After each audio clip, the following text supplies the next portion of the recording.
ഏറെ പ്രതീക്ഷയോടെ തിയേറ്ററുകളിലെത്തി പല കാരണങ്ങളാൽ വിജയം നേടാനാകാതെ പോയ സിനിമകളുണ്ട്. മമ്മൂട്ടിയുടെ കരിയറിലും ഇത്തരം സിനിമകൾ ഉണ്ടായിട്ടുണ്ട്. 2010 പുറത്തിറങ്ങിയ മമ്മൂട്ടി ചിത്രമാണ് ദ്രോണ. AK സാജന്റെ തിരക്കഥയിൽ ഷാജി കൈലാസ് സംവിധാനം ചെയ്ത ആക്ഷൻ ഹൊറർ സിനിമ. വൻ ഹൈപ്പിൽ വന്ന സിനിമയാണ് ദ്രോണ. എന്നാൽ പ്രേക്ഷകർ ഈ സിനിമ സ്വീകരിച്ചില്ല. ഹൊററും സസ്പെൻസും എല്ലാം ഇടകലർന്ന തിരക്കഥ എവിടെയൊക്കെ പാളിപ്പോയെന്നായിരുന്നു അഭിപ്രായം. മമ്മൂട്ടി ആരാധകരെ തൃപ്തിപ്പെടുത്തുന്ന പല ഘടകങ്ങളും ദ്രോണയിലുണ്ടായിരുന്നു. മമ്മൂട്ടിയുടെ സ്ക്രീൻ പ്രസൻസിനെ പൂർണ്ണമായും ഉപയോഗപ്പെടുത്തിയ ചിത്രം. ഡബിൾ റോളിൽ മികച്ച പ്രകടനവും മമ്മൂട്ടി കാഴ്ചവെച്ചു. ഏറെ ശ്രദ്ധ നേടിയത് പട്ടാഴി മാധവൻ നമ്പൂതിരി എന്ന വേഷമാണ്. മമ്മൂട്ടിയുടെ എൻട്രി സീനുകൾ, നിർണായക സീനുകളിലെ BGM എന്നിവയെല്ലാം ഒന്നിനൊന്ന് മികച്ചതായിരുന്നു. മനോജ് K ജയൻ, തിലകൻ തുടങ്ങിയവരുടെ മികച്ച പ്രകടനവും.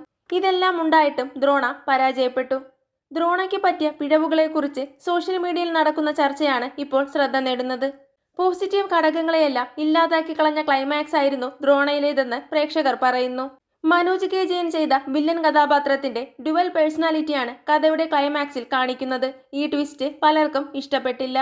ഹെവി BGMഉം മമ്മൂട്ടിയുടെ സ്ക്രീൻ പ്രസൻസും ഉണ്ടായിട്ടും അവസാന ഭാഗത്ത് സിനിമ കുന്നംകുളം മണിച്ചിത്രത്താഴ് പോലെയായെന്ന് ഒരാൾ അഭിപ്രായപ്പെട്ടു. ഹൊറർ, ത്രില്ലർ, മാസ് എന്നീ പല ഘടകങ്ങളുള്ള തിരക്കഥ അവിയൽ പരുവത്തിലായിരുന്നെന്നും അഭിപ്രായമുണ്ട്. ഒരുപക്ഷെ ഇന്നായിരുന്നു റിലീസ് ചെയ്തതെങ്കിൽ ദ്രോണ ഇതിലേറെ ചർച്ചയായേനെ. അതേസമയം സിനിമ ഇഷ്ടപ്പെട്ടവരും ഏറെയാണ്. ഷാജി കൈലാസിന്റെ കരിയറിലെ മികച്ച സമയത്ത് വന്ന സിനിമകളിലൊന്നാണ് ദ്രോണ. മമ്മൂട്ടി ഷാജി കൈലാസ് കോംബോ ഒരു കാലത്ത് ഏറെ സ്വീകാര്യത നേടിയിരുന്നു.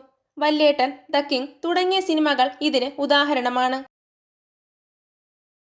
കൂടുതൽ സിനിമാ വിശേഷങ്ങൾക്കായി ചാനൽ മറക്കാതെ സബ്സ്ക്രൈബ് ചെയ്യുക.